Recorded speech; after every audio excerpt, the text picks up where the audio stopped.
Au hameau du Haut-Vernay, les langues se délient et pas que.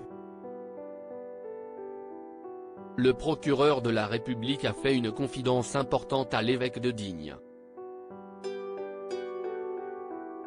Celle-ci vise la famille du petit Émile, 2 ans, disparu il y a plus de 15 jours.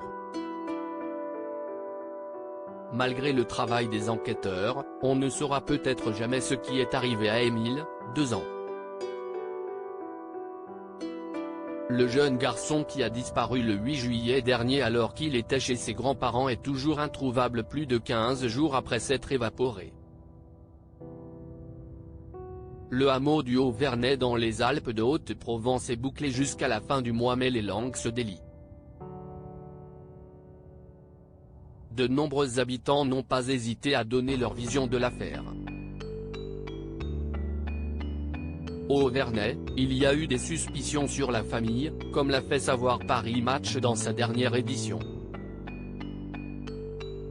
Pour un couple, le clan est suspect et un homme qui a participé aux premières battues a pointé du doigt l'attitude du père et du grand-père d'Émile, estimant qu'il était vraiment nonchalant et que l'ambiance était bizarre. Le père fumait la pipe, c'était comme si on ne recherchait pas un enfant vivant, a déclaré un dénommé Michel. D'autres habitants ont jugé que les membres de la famille étaient trop calmes, trop maîtres de leurs émotions. Le procureur a fait une terrible confidence. Autre confidence intéressante, selon Monseigneur Emmanuel Gobillard, évêque de Digne, le procureur lui aurait confié que, dans 80% des cas, dans ce genre d'affaires, le coupable se trouve dans la famille. Au village, les habitants ont tous des convictions en ce qui concerne la disparition du jeune Émile.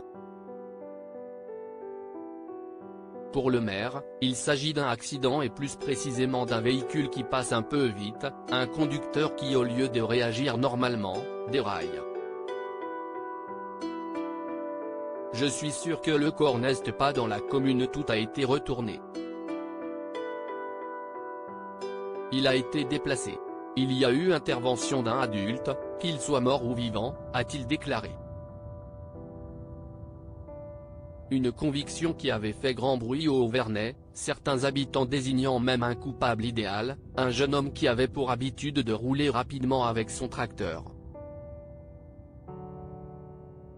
Les enquêteurs ont réussi à prouver qu'il n'était pas présent sur les lieux au moment de la disparition.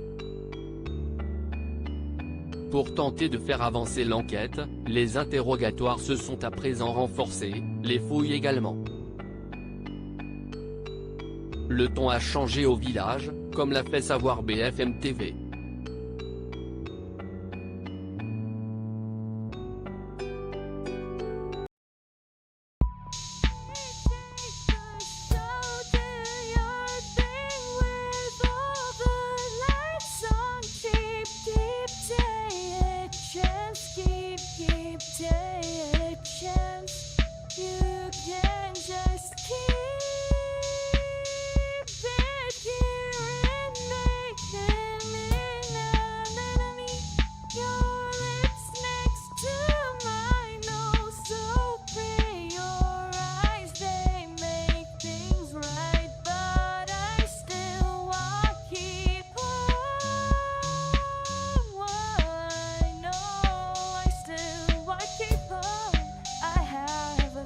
Keep it up.